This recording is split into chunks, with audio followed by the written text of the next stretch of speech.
Apakah ada hubungan antara level stres dengan tingkat keparahan jerawat?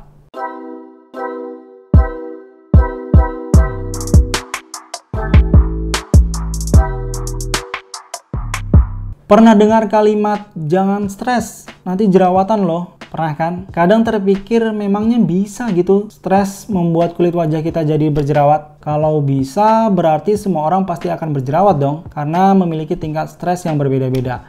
Atau jangan-jangan hanya mitos lama yang masih ada sampai sekarang. Nah, untuk menjawab teori ini kita mulai dengan pertanyaan, apakah ada hubungan antara level stres dengan tingkat keparahan jerawat?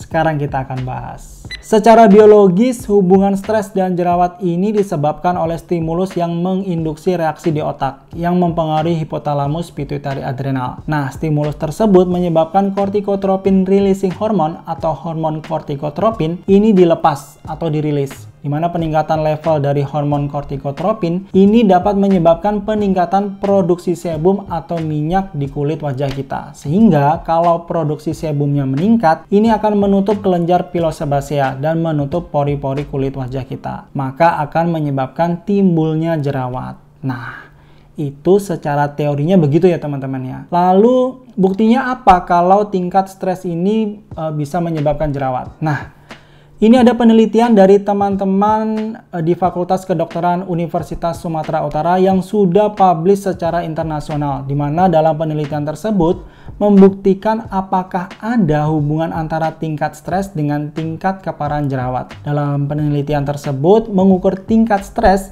dengan menggunakan kuesioner, The Social Readjustment Rating Scale. Dipilihnya kuesioner ini karena tingkat akurasinya yang tinggi dan mengukur 43 aspek potensial yang dapat menyebabkan stres. Di mana penelitian ini dilakukan terhadap 100 orang sampel dengan karakter gender dan usia yang berbeda-beda. Dengan distribusi tingkat keparahan jerawat dibagi menjadi ringan, sedang, dan juga berat atau parah. Dan distribusi skala stres dibagi menjadi rendah, sedang, sampai yang paling tinggi. Nah, teman-teman bisa lihat data-data berikut mulai dari jumlah sampel berdasarkan gender dan usianya, dan juga ada jumlah sampel yang mengalami jerawat ringan sampai dengan yang berat atau parah, dilengkapi dengan jumlah sampel yang mengalami skala stres dari rendah sampai dengan yang tinggi. Nah, dari data-data tersebut diolah lagi sehingga ditemukan hasil bahwa korelasi positif antara skala stres dengan tingkat keparahan jerawat.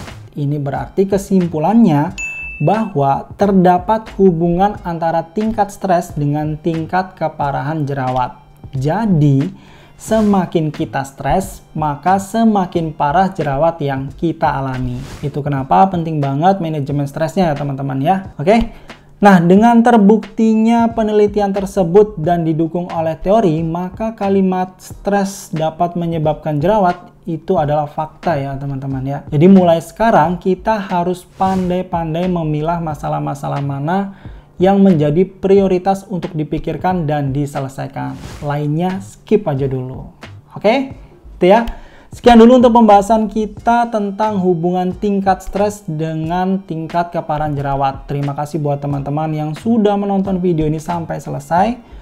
Mohon maaf jika ada kurang dan lebihnya dalam penyampaian melalui video ini. Sampai ketemu di video kesehatan kulit estetik lainnya. Stay glowing.